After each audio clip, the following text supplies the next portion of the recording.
Hello everyone, welcome to M2 classes. आज का जो क्लास है CHSL टारगेट बैच का ज्योमेट्री सेक्शन का क्लास है। मतलब आज के क्लास में ज्योमेट्री के कुछ सवाल करने वाले हैं, साथ में कुछ कॉन्सेप्ट पढ़ने वाले, थोड़ा बहुत कॉन्सेप्ट रहेगा, बाकी सब सवाल। तो हाँ ठीक है, चलिए हम लोग जल्दी से सवाल उठाएंगे, कुछ सवाल करेंगे। थोड़े से फास्ट स्पीड रहेगी, थोड़ी सी स्लो स्पीड रहेगी, लेकिन धीरे धीरे 2 4 10 सवाल जो हमने सिलेक्ट किए वो सारे सवाल हम एक साथ कर जाएंगे आपके साथ। इससे पहले कि समय की घड़ी टिक टिक टिक टिक कुछ बढ़े, आप स्टार्ट कीजिए। पहला सवाल स्क्रीन पे देखिए, मैं पढ़ रहा हूं, मेरे पास जो है उस पेपर से। चलिए, सवाल कर रहा है कि 58 पाई सेंटीमीटर एक वृत्त की परिधि है। Circumference of a circle is 58 pi and there is a कोड xy ऑफ लेंथ 42 सेंटीमीटर। फिर पूछ रहा what is the distance of this कोड xy from the centre of the circle. मतलब एक सर्कल है, ये सर्कल की बोल रहा है कि जो सर्कमफ्रेंस है, सर्कमफ्रेंस होता है कितना है, तो कहेंगे 2 पाई आर। ये दिया 58 पाई, आप बता सकते हैं आर कितना हो जाएगा 29। यूनिट वगैरह छोड़ दे रहा हूं, वो तो आप समझदार हैं, समझ लेंगे। बोल रहा है कि एक कोड है जिसके सेंटर से दूरी आपको बतानी है, और कोड जो है, इस कोड के बारे में एक बात कही गई है, कोड जो है 42 सेंटीमीटर लंबा है। आपको पता है कि कोई भी कोड पर जब सेंटर से परपेंडिकुलर ड्रा करते हैं तो 2 बराबर भागों में बांटता है। मतलब पूरा अगर 42 है तो आपका ये रहेगा 21 और ये भी रहेगा 21। जिस सर्कल की त्रिज्या 29 हो जाती है, क्यों? जिस सर्कल की त्रिज्या 29 हो जाती है, जिस सर्कल का एक भुजा 21 हो जाता है, इसका दूसरा भुजा क्या होता है? कहने का मतलब, मैं मजाक कर रहा हूं आपसे, ये है राइट एंगल ट्रायंगल, आप इसको निकालेंगे 29 का स्क्वायर माइनस 21 का स्क्वायर, ये निकालेंगे, आ जाएगा आपका 20 और ये रहा 20। कैलकुलेशन स्किप कर दिया हूं आपके लिए, सोचा इस उम्मीद कि आप कैलकुलेशन तो संभाल लेंगे। कुछ मैं करूंगा मैं कैलकुलेशन, कुछ में आप करेंगे कैलकुलेशन, इस तरह से कैलकुलेशन का पूरा कैलकुलेशन हो जाएगा। चलिए अगले सवाल आपके स्क्रीन पे ये रहा। करा दो संकेंद्रित वृत्तों की त्रिज्याएं 34 और 50 है। मतलब दो वृत्त है जिसका केंद्र क्या है, सेम है, लेकिन त्रिज्या अलग अलग है, 34 और 50 है। एक ABCD एक लाइन है, जो ABCD एक लाइन है जो इस तरह से काटती है। मतलब ये आपका सवाल, आप तो पढ़ रहे हैं ना, मेरे भरोसे नहीं रहना भैया, मैं पढ़ते पढ़ते छोड़ देता हूँ, फिर आगे काम चला लेता हूँ देखकर। एक जीवा है, ये बोल रहा था शायद ABCD, शायद, चलिए हाथ में ले लेता हूँ, बार बार पलटना पड़ता है। एक ABCD है, AD आपको दे रखा है, पूरे AD नहीं, AD पूछी गई है, BC दे रखी है, ये जो आपकी है ये 32 दे रखी है। सेंटर से ये रहा, रेडियस 34 और 50 है। देखिए मैं यहाँ पे लिख दे रहा हूँ, ये है 34 छोटे वाले अंदर वाले के लिए, ये है 50, और ये दिया है BC कितना दिया है आपका, ये रहा 32।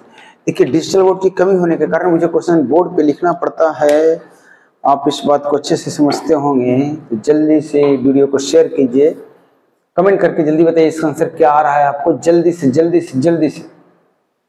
चलिए मुझे बताइए कि अगर ये पूरा BC 32 से, अभी आपको बताया कि जब आप यहाँ से परपेंडिकुलर ड्रा करेंगे तो आधा आधा भाग में बांटेगा, तो ये हो जाएगा 16। ये रेडियस आपका कितना है, तो आप कहेंगे रेडियस है 34। आप मुझे बताइए ये कितना हो जाएगा, तो जरा देखिए, तो ये 16 का आधा 8, 34 का 17, तो 17 8 का होता है 15, डबल कर देंगे तो ये 30। आगे बढ़ते हुए हम लोग चल रहे हैं इस बड़े वाले सर्कल की तरफ, ये वाला हो गया, इधर से बना दिया ट्रायंगल मैंने। आप मुझे बताइए ये 30 है, बड़े वाले का ये 50 है, तो ये कितना हो जाएगा, तो आप कहेंगे सर 40 पाइथागोरस थ्योरम से, और ये पूरा 40 है, तो ये वाला पूरा हो जाएगा 80। और यही पूछा गया था आपसे, what is the length of AD। इस उम्मीद पे कि आप समझ गए, मैं बढ़ रहा हूं अगले सवाल पे। ये रहा आपके स्क्रीन पर सवाल नंबर 3। देखिए सवाल कह रहा है कि एक वृत्त के केंद्र और दीर्घ चाप पर एक जीवा द्वारा बनाए गए कोणों का योग 225 है। Angle subtended bye A code at the centre is twice, नहीं ये तो मैं बताऊंगा नहीं, आपको बोल रहा है the sum of angle subtended by centre and a circle is equal to 2 to 5। Twice वाला आपको कॉन्सेप्ट में पढ़ना है। कहने का मतलब the angle subtended by a कोड at the centre is twice और double the angle subtended by same कोड एट सर्कल। सर्कल पे एक कोड, एक जीवा जितनी कोण बनाती है, एक जीवा जितनी कोण सर्कल पे बनाती है उसका डबल, उसका 2 गुना सर्कल के केंद्र पे बनाती है। इस सवाल में आपको यही बोला गया the angle sum of angle subtended at circle and sum of angle subtended at centre. ये दोनों जो कोण है अल्फा और 2 अल्फा ये दे के बैठा है 225 डिग्री और आपसे पूछा है कि अल्फा कितना होगा। मेरे हिसाब से तो 75 डिग्री होगा, बाकी आप नाप के देखिए 75 आ रहा है। यही पूछी गई थी कि सर्कल के जो बड़े वाले चाप है मतलब मेजर आर्क है उस पे कोण कितना बन रहा है, अल्फा के बारे में पूछा गया था 75। धीरे धीरे धीरे धीरे समान त्रिज्या वाले 2 वृत्त एक दूसरे को इस प्रकार काटते हैं कि प्रत्येक दूसरे के केंद्र से होकर गुजरता है। वनिष्ठ जीवा की लंबाई 24 सेंटीमीटर है तो प्रत्येक वृत्त का व्यास क्या होगा। 24 का हो जाता है 12, 12 का हो जाएगा √3/2a 24। चलिए देखिए नेक्स्ट क्वेश्चन जो है ये बोल रहा है कि 2 सर्कल है, दोनों का जो सेंटर है मैंने दोनों सर्कल एक दूसरे के केंद्र से होकर गुजरती है। ये सेंटर रहा, ये सेंटर रहा, इन दोनों से होकर गुजरती है। चलिए मैं यहाँ से जो कॉमन कोड है, जो कॉमन जीवा है वो दे के रखा है आपको, कितना कॉमन कोड 24 सेंटीमीटर का है। इसका मतलब अगर यहां से यहां परपेंडिकुलर ड्रा करेंगे इस पे तो ये हो जाएगा 12, 12 ऊपर भी हो जाएगा 12, नीचे भी हो जाएगा 12। अब ये बताइए कि मुझे यहां से सेंटर से मिलाएंगे, यहां से मिलाएंगे इस पॉइंट से, तो ये दोनों क्या कहलाएगा, रेडियस। ये कहलाएगा रेडियस और ये भी कहलाएगा रेडियस, दोनों रेडियस कहलाएगा। आप मुझे बताइए समबाहु त्रिभुज बन रहा है, समबाहु त्रिभुज का हाइट कितना होता है, क्योंकि हाइट ही 12 है तो कहेंगे से √3/2 इंटू ए हो गया r बराबर है 12। आप r बराबर बोलेंगे तो 24 बटा का √3 तो कितना हो गया 8√3। ये r आपसे पूछा गया था डायमीटर, डायमीटर हो जाता है 2 गुना r बराबर 2 गुना 8√3 और ये हो जाएगा 16√3। क्लियर। चलिए क्वेश्चन नंबर ये रहा 4। क्वेश्चन नंबर 5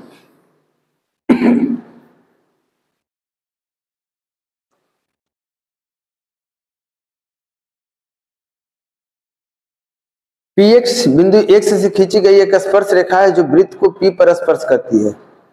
px जो है x से खींची गई एक स्पर्श रेखा है जो वृत्त को p पर स्पर्श करती है, वो वृत्त का केंद्र है। एक सवाल, छोटा सा सवाल, स्टेप का सवाल इसी से पूछता है। मतलब ये px जो है p पर स्पर्श करती है, ये रहा p। चलिए ये टेंजेंट हो गया आपका, वो वृत्त का केंद्र है। इस वृत्त की त्रिज्या 10 है, OX की लंबाई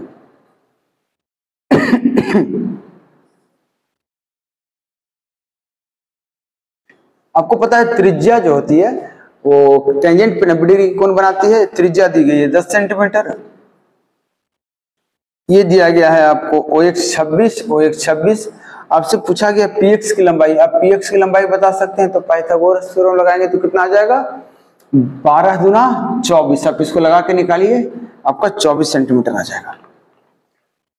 अगला सवाल छोटा छोटा सवाल है, बहुत सारा सवाल है। अगला सवाल भी देखिए इसी टाइप का, इसी कॉन्सेप्ट पे है, लेंथ ऑफ टेंजेंट पे। ये जो सवाल है ये कह रहा है एक केंद्र O वाले वृत्त के बाहर एक बिंदु है,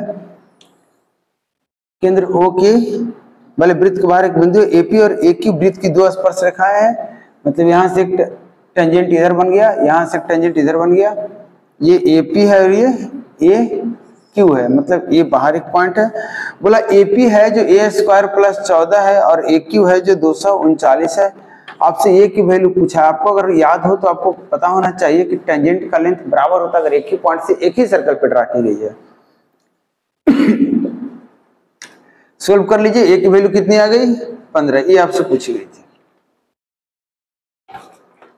क्वेश्चन नंबर 7 करा, जो रेडियस है 2 सर्कल दिया हुआ है, 12 और 5 है, डिस्टेंस दोनों के बीच 25 सेंटीमीटर का। पूछा कॉमन टेंजेंट का लेंथ। देखिए जब भी 2 सर्कल होता है, मैं एक बार ड्रा करने की कोशिश कर रहा हूँ। 2 सर्कल है, आपको बता दूं दोनों का सेंटर जो है आपस में एक दूसरे से d डिस्टेंस पे है और इसकी रेडियस r2 बोल दे रहा हूँ, इसकी रेडियस r1।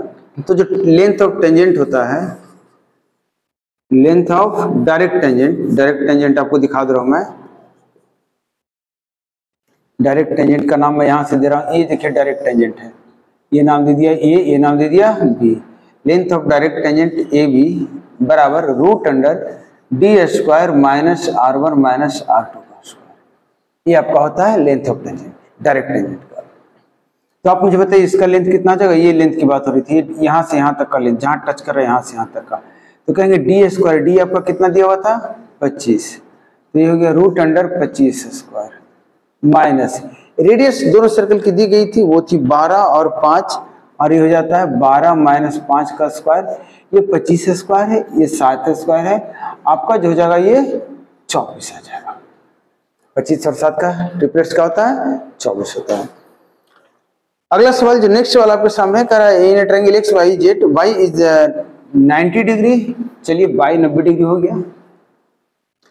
फिर एक बात और कही गई है कि बाई अगर 90 डिग्री है तो एक लंब कुछ बोला गया है ऐसा कुछ करके, ये 90 डिग्री है, यहाँ से शायद इस टाइप में कुछ बात हो रही है, एक्स है, बाई है, जेड है। फिर बोला गया बाई एन लंबवत बाई एन एक्स जेड पे लंब है, एक्स वाई आपका 30 हो गया, एक्स जेड आपका 34 हो गया। आपसे पूछा गया बाई एन की लंबाई, इसका नाम मैं एच दे रहा हूँ, आपको एच बताना बाई एन। पाइथागोरस थ्योरम से आप इसकी वैल्यू निकालें तो 34 स्क्वायर माइनस 30 स्क्वायर का रूट 34 प्लस 30 64 गुना 4 256 का रूट 16। क्लियर? अब आप बताइए कि एच की वैल्यू का फॉर्मूला अगर याद है तो कहेंगे 16 गुना 30 बटा में कर्ण, दुर्योधन नहीं कर्ण, तो ये कितना आ गया 240 बटा 17। कैलकुलेशन आपके लिए छोड़ दिया हूं मैं, क्योंकि 2-4 सवाल और हमारे पास हैं। जो टाइम आपको दिखा रहा है वीडियो में उतना ही टाइम बाद पक्का वीडियो कंप्लीट हो जाएगा, ये मुझे पहले से मालूम है। अगर आप चाहें तो बता सकते हैं ऐसा क्यों मुझे मालूम है। अगला सवाल 9 नंबर जो आपका है आपके स्क्रीन पे ये रहा। सवाल है एक्स वाई जेड है, I is the incentre of triangle X Y Z. लीजिए ये आई जो हो गया इन सेंटर हो गया एक्स वाई जेड का, X Y Z 40 is the angle by, आपसे पूछा गया if I is the incentre this is I then you have to find the angle X I Z. X I Z जो angle होगा ये जो कोण है इसका कोण समद्विभाजक, ये जो कोण है इसका कोण समद्विभाजक किसी को जहां पे मिलता है उसको बोलते हैं इन सेंटर। तो सीधा बोलिए कि दो कोण समद्विभाजक जहां पे मिल रहा है वहां पे कोण कितना बनता है, तो कहेंगे 90 प्लस सामने वाले कोण का आधा, और ये आपका हो जाएगा 110 डिग्री। एक और सवाल है, देखिए कुछ सवाल तो है, चलिए ये सवाल तो ठीक था। ये क्यों सवाल पूछा गया है, बोल समबाहु त्रिभुज की माध्यिका 15√3 है। बहुत बड़ा बात हो गया भाई, बता दिया गया मुझे। त्रिभुज की भुजा कितनी होगी, समबाहु त्रिभुज इक्विलैटरल ट्रायंगल है, उसका हाइट ही उसका मीडियन होगा जो कि √3/2 होगा जो कि 15√3 है। आपसे पूछा गया त्रिभुज की भुजा √3 से √3 कटा 2 जाके गुना हुआ और बच गया 30 सेंटीमीटर। बहुत बढ़िया, एक सवाल का आंसर पूरा मिलेगा मुझे। एक नेक्स्ट सवाल, यहां से जो सवाल है 1-2 सवाल हमारे पास है, ये कुछ अच्छे सवाल हैं, इस सवाल को आपको ध्यान रखना होगा। बाकी सब सवाल तो चलिए ठीक थे, टाइम पास के लिए पूछ दिया था एसएससी, इस बार नहीं पूछा है। 2-3 सवाल जो है करा त्रिभुज है एबीसी, ये आपका एबीसी त्रिभुज है, ये रहा ए, ये रहा बी, ये रहा सी, ये रहा ए, ये रहा बी, ये रहा सी। अगर ये त्रिभुज आपके सामने है और बोला गया एमएन बीसी के पैरेलल है, एमएन जो है एमएन बीसी के पैरेलल है, ये चलिए एम हो गया, ये हो गया एन, ये बीसी के पैरेलल है, इसके पैरेलल है। बोला है नीचे वाला जो डायग्राम है एमबीसीएन, इसकी एरिया है 130 और जो एएन है 4 और एनसी है 5, ये अनुपात में दिया हुआ है। आपसे पूछा गया है ऊपर वाला जो ट्रायंगल है मैन एमएएन ट्रायंगल एमएएन की एरिया बतानी है। आप मुझे बताइए अगर ट्रायंगल की एरिया बतानी है तो बता सकते हैं क्या कि एरिया का जो अनुपात होगा उस साइड के अनुपात में होगा। छोटे वाले का 4 तो बड़े वाले का साइड 5-4 9, ये साइड का हो गया। एरिया अगर बात करेंगे तो छोटे का 16 और बड़े का 81। इसका मतलब जो एरिया इसका आएगा ये कितना आएगा, दोनों को माइनस करके 65, 10 माइनस 10 करेंगे 65 की वैल्यू है डबल करके तो 16 की वैल्यू आप मुझे बताएंगे। ये देखिए 16 की वैल्यू 16 दूना 32। क्लियर? तो ये हमारा सवाल था एक छोटा सा। अगले सवाल जो है ये अच्छा सवाल है, इसमें आपको स्टेप्स भी लगेंगे, कैलकुलेशन भी लगेगा, फॉर्मूला भी लगेगा, और इस तरह के सवाल आपको आने चाहिए। डबल स्टेप सवाल बोलते हैं इसे, 2 स्टेप लगने वाले हैं इसमें। सवाल करा एक त्रिभुज है जिसकी भुजाएं 9 सेंटीमीटर, 6 सेंटीमीटर और 5 सेंटीमीटर है। चलिए 9 लिया, ये 6 लिया, ये 5 लिया। आपको पूछा गया इस त्रिभुज की परित्रिज्या क्या होगी। त्रिभुज की परित्रिज्या, आप इस एंगल की बात करते हैं थीटा, तो याद रहे परित्रिज्या का फॉर्मूला होता है a/2 sin a, जहां पे a is the side, a is the angle opposite this side, या फिर a is the angle and small a is the side opposite this angle। ठीक है? तो अगर आप यहाँ पे परित्रिज्या हमसे पूछेंगे तो r बराबर मैं बता दूंगा इसके सामने का साइड a बटा 2 into sine of theta. Sine theta तो नहीं मुझे मालूम, आप चाहें तो कॉस थीटा बता सकते हैं कोसाइन फॉर्मूला से। तो कॉस थीटा होगा 9 का स्क्वायर प्लस 6 का स्क्वायर माइनस 5 का स्क्वायर बटा 2 गुना 9 गुना 6। 9 का स्क्वायर बताइए 81, 6 का स्क्वायर हो जाएगा आपका 36, 5 का 25। एक बार थोड़ा सा सोल्व कीजिए, लिखते लिखते हाथ दुख गया है, अब आप अपने से कर सकते हैं। तो 36 माइनस 25 बताइए मुझे 11, 11 और 81 92, 92 का 2 काटिए 46, 46 का 2 काटिए 23, नीचे बटा बचा 27। तो कॉस थीटा आपको मिला 23 बटा 27। यहाँ से साइन थीटा निकालेंगे तो कहेंगे कर्ण तो वही रहेगा, तो हाइपोटेन्यूज का स्क्वायर माइनस अपोजिट एडजेसेंट का स्क्वायर पी का स्क्वायर मिलेगा। तो 27 का स्क्वायर 729, 23 का 529, 200 का रूट और 10√2 आ गया। तो साइन थीटा की वैल्यू यहाँ पे रख दीजिए 5/2 गुना 10√2 पूरे का बटा 27, 5 दूना आपको मिला 27 बटा 4√2। ये जो 27 बटा 4√2 मिला है, या फिर इसको आप √2 रेशनलाइज भी कर सकते हैं, क्योंकि ऑप्शन जो सेट किया गया कहीं रूट नीचे है नहीं, ऊपर नीचे √2 से गुना करेंगे तो आपका जो आंसर होगा, मैं यहाँ पे लिखने की कोशिश कर रहा हूँ, ये आ जाएगा 27√2 और नीचे हो जाएगा 4 दूना 8। ये आपका आंसर हो जाएगा। ये फॉर्मेट में भी आप आंसर रख सकते हैं। इसी तरह का एक और सवाल होता है, ये स्केलेन ट्रायंगल है, तीनों भुजाएं अलग अलग है, और भी इसके मेथड है एरिया का यूज करके भी इसे बनाया जाता है। एक जो चीज आपको बताई जा रही है वो ये कि एक सवाल होता है जो आइसोसेल्स ट्रायंगल पे सेम सवाल सेट करता है, वो भी सवाल पूछी गई था। इस सवाल को हम आपके लिए ले रहे हैं। ये सवाल है आपका, देख लीजिए, ये है आपका 9, ये है 9, ये है 12। इस त्रिभुज की परिवृत्त की त्रिज्या सेम सवाल है। तो आप मुझे बताइए, इस तरह के आप बना सकते हैं कोसाइन का यूज करके, लेकिन इस जो आइसोसेल्स की खासियत है परपेंडिकुलर ड्रा की जाएगी तो दोनों को आधा आधा बांटेगा, आधा और आधा। क्लियर है? अगर आधा आधा बांटा तो 12 है तो हो जाएगा 6, और ये थीटा मैंने ले लिया। आप बोलेंगे सर इसका एरिया, जो परित्रिज्या होगी, जो सरकम रेडियस होगा वो सामने वाला 9 और फिर हो जाएगा बीच का कोण थीटा और हो जाएगा 2 इंटू साइन थीटा। और साइन थीटा बड़े आराम से बता सकते हैं मुझे आप। साइन थीटा जल्दी से मुझे बताइए। तो आप कहेंगे सर ये है 6, ये है 9, ये 3 गुना 3, ये 3 गुना 2, 3 3 9 2 5, 3 गुना 5। आप मुझे बताइए साइन थीटा कितना हो गया था? 9/2 गुना साइन थीटा। साइन थीटा कितना होता है? तो कहेंगे दिस अपॉन दिस, 3√5/9 जो कि ऊपर गया, 3 से 3 कटा, 27/2√5। एक बार देख लीजिए, ऑप्शन इस फॉर्मेट में दिया है या 5 को ऊपर रखा, फिर से ऑप्शन 5 को ऊपर ले गया। चलिए, तो ऊपर नीचे रूट गुना करेंगे, √5 है तो ऊपर इतना हो जाएगा और नीचे 5 दूना 10। तो ये आपका हो गया आपका सरकम रेडियस। तो अगर आइसोसेल्स ट्रायंगल है तो आपको ये यूज करना है, स्केलेन है तो इसके पहले वाला यूज करना है, और अगर इक्विलेटरल है तो आपको हाइट निकाल के 2 और 1 के अनुपात में जो बांटता है वो 2 होता है सरकम रेडियस, 1 होता है इन रेडियस।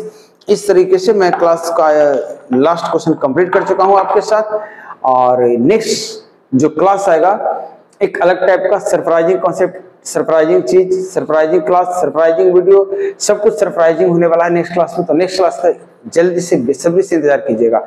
मुझे आने के बाद लगे कि हाँ मेरा इंतजार किया जा रहा था, तो जल्दी से वीडियो को शेयर कीजिए, लोगों तक पहुंचाइए और मेरे क्लास का वेट कीजिए। Thank you.